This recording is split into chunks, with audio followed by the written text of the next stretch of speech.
magandang hapon po sa lahat. Ang linuto ko lang ngayon ay pritong talong and pritong isda.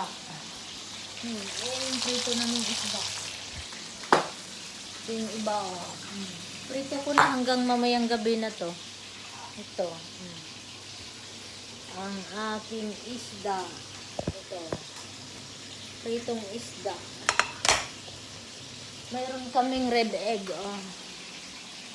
Lalagyan ko ng kamatis at kunting sibuyas.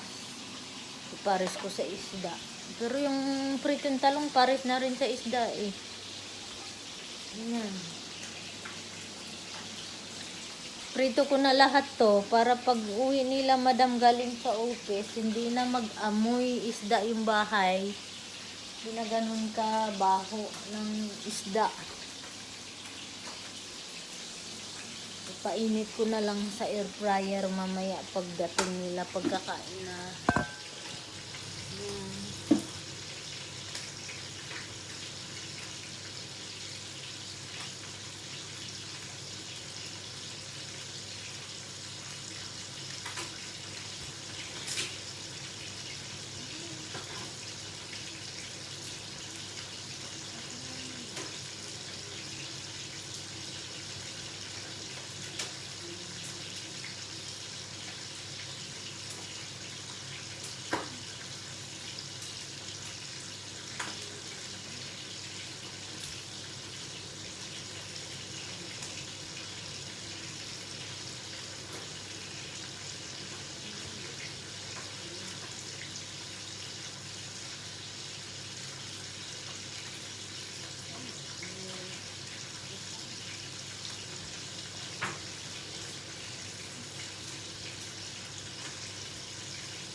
Darating na ang aking alagang bunso.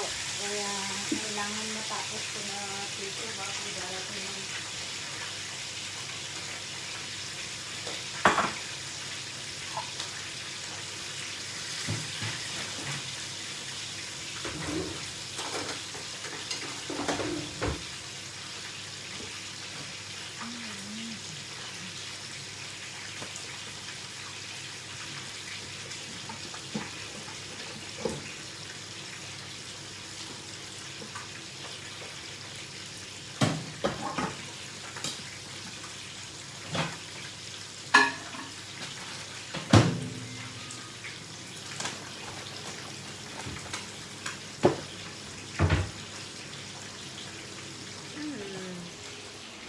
lapit na akong makaluto, pwede nang kumain. Nagutom na si Inday, kaso lang susunduin ko yung alaga ko sa baba.